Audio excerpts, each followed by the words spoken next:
Can you feel it? Can you feel it? Yeah. Do you feel what I feel? See what I see? Separate myself from the rest. And what the fuck do you expect?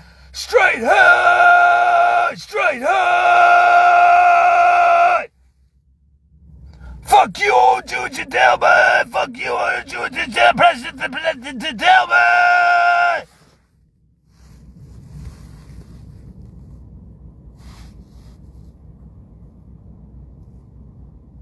Alright, so, sorry, it's mere Tourette's. I'll be trying to work on that. You choose, right? Ken how? Dreamwork! Teamwork is dreamwork! Alone, together! That's what one of these folk were saying. It's kind of like the Facebook thing, innit? Get off Facebook thing, right? Alone, together. We're all like talking to, we're all projecting to the world, but nobody's actually connected. We're connected, but we're not connected in the right way. You know, but anyway, you choose that thing there. It's like, isn't it funny how like these corporations, they co-opt, they hack. I think we should be hacking the planet. There's a war in there between the corporations and the people. The corporations are trying to hack our minds, manipulate our minds to some extent. Marketing, as Bill Hicks says, is one of the most evil things. Like, to quote him, he goes, if you're in marketing, kill yourself. You know, what are you doing? Try to manipulate and get into folks' minds and make them feel, problem reaction solution like David Icke, make you feel shit. Have you noticed that? The adverts, you're not good enough, you're not good enough, make you feel like shit. Then we offer the solution to that. How about we disconnect from the advertising and realise that we're all shit? I think a lot of folk, anybody that's watched this already can this anyway, so I'm just talking to the converted, like, you know, Gil Scott Heron, Public Enemy, or what, all that stuff. It's the same shit, and it hack the planet, and but you choose, so they co-opt, they hack into folks' desires. We studied this at uni, but you don't need to fucking do a stupid fucking course at university to understand this stuff, innit? It's like, oh, we, Happy Meal! You choose. See, they've got the crown, right? So they've got, isn't that clever, right? If we zoomed in on it, but I don't need to, right? We've got the astronaut, right? I'm Buzz Aldrin that's been to the moon and back a million times, right? Gaslit is Buzz Aldrin, and with my stories that the kiddies weren't interested in, Ken, as the glowing adventurer that I was, right? So astronaut, kids want to explore, right? So you can only explore through watching a film or doing it, no actually real exploring in real life. So they're co-opting the dragon, again, fantasy, right? There's nothing wrong with films. There's nothing wrong with films and wonder, you know. Wonder! Ah, the wonder. And the crown, you notice that the crown as well. So it's like, you know, aspirational, you choose. Right? It's the only choice we've got. Which colour fucking toothpaste to buy? Which colour? You know, there's no actual real choice, innit? Choose life! Choose life. Choose a fucking, you know. Could learn that, day. Should learn a modern man, innit? It's all that sort of stuff, innit? Jargon. Advertising friendly, bland, boring shit. That YouTube's like that, innit? YouTube is. But if I could just quote the great Joe, he said, if one person gets, that's good enough.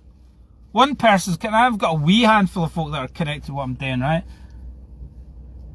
It's quite good, because you go, that's good enough. Just like having a wee private party and you're just around with a few pals. That's all you want. I don't care about the approval of a bunch of brain-doning fannies that are sitting watching Netflix all the time and not actually doing anything with their life. You care what I mean? Like, so I co-opted, our brains have been hacked, the matrix, the control system, we've all been hacked. That is going on. You can't tell me that isn't going on. It's all very well, like, you know, and there's that Doc Snipes was talking about our social media and everything else is it helped create a nation of narcissists. You know, I think that's the women, it's fucking up women. Because they can get attention from 1,000 million different men. And it's all an illusion. All an illusion, creating confusion in the male's brains.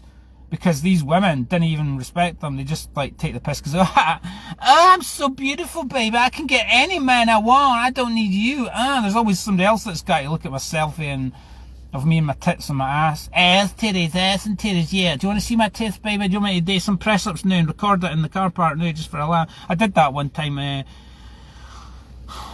was in McDonald's. I came at McDonald's and I did a... I stood on top of the roof and did a wee pose, you know. It's stuff like that. It's kind of just to fucking break it up situationist, you know. It's really quite good, you know. But, I was basically saying fuck Easterbrook Hall. Fuck Easterbrook Hall.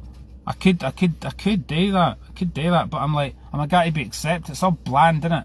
The only good thing I ever saw at Easterbrook Hall was the Red Hot Chili Peppers, right?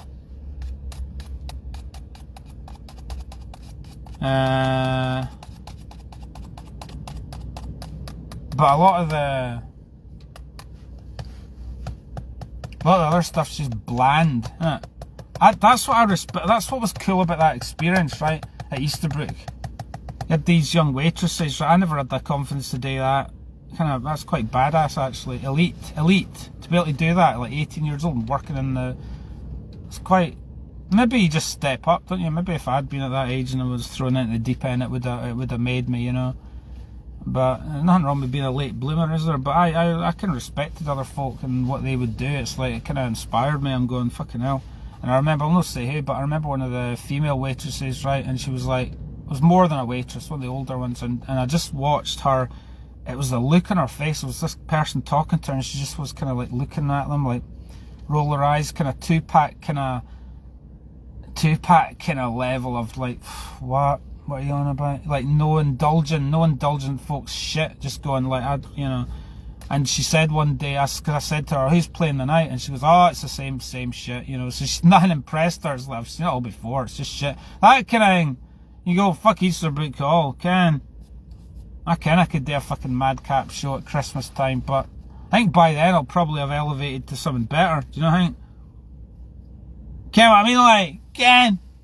I mean, I walked through that fucking hall every day like I was on the stage anyway. Life's a stage, yeah.